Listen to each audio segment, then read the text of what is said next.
territorio di Siligo, a ridosso della strada per Ardara, si trova una chiesetta davvero singolare, sia nelle forme che nei colori che nel materiale di costruzione.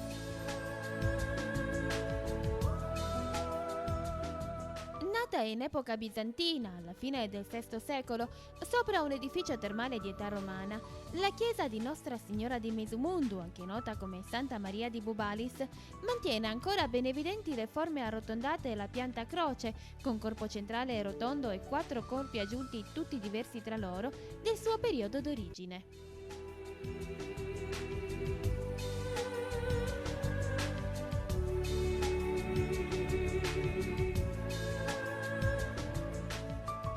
Rimaneggiata intorno all'anno 1064 a cura dei monaci benedettini che ne entrarono in possesso per donazione da parte del giudice Torquatorio di Torres, subì gli ultimi restauri piuttosto invasivi nel 1934 che ne causarono l'abbattimento del vestibolo esterno all'ingresso.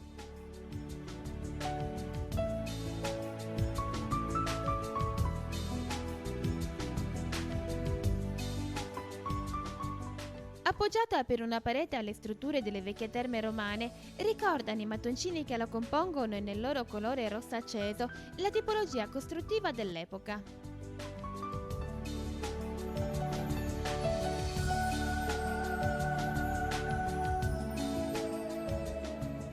Molto particolare il braccio rettangolare che si diparte nel lato nord-est, costituito interamente di pietra bianca calcarea in contrasto col resto della costruzione e che riporta su un fianco un piccolo abside con finestrella quadrata e soffitto semicupolare.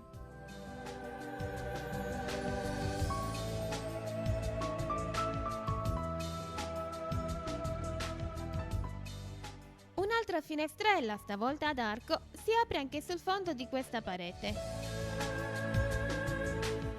Accanto a questo braccio si sviluppa un'ala absidata dal soffitto sempre semicupolare dall'attaccatura irregolare.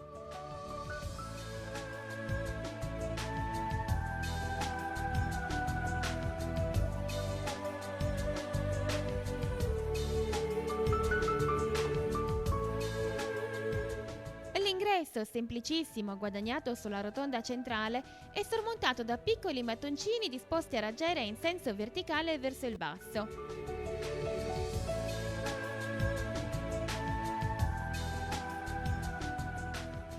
Sulla sua destra sta un'ulteriore ala absidata con un'enorme finestra a sesto ribassato, identica a quella che si trova in asse sul livello superiore, ricavata nel corpo centrale.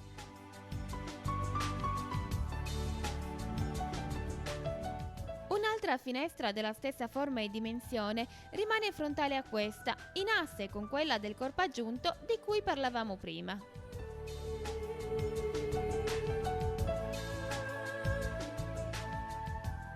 Le rovine della vecchia terma romana, sulla base della quale sorge, come già detto, la chiesa, permangono su un lato di questa. Il tutto è inserito all'interno di un parco archeologico che comprende anche i resti di un acquedotto romano che si vede poco distante.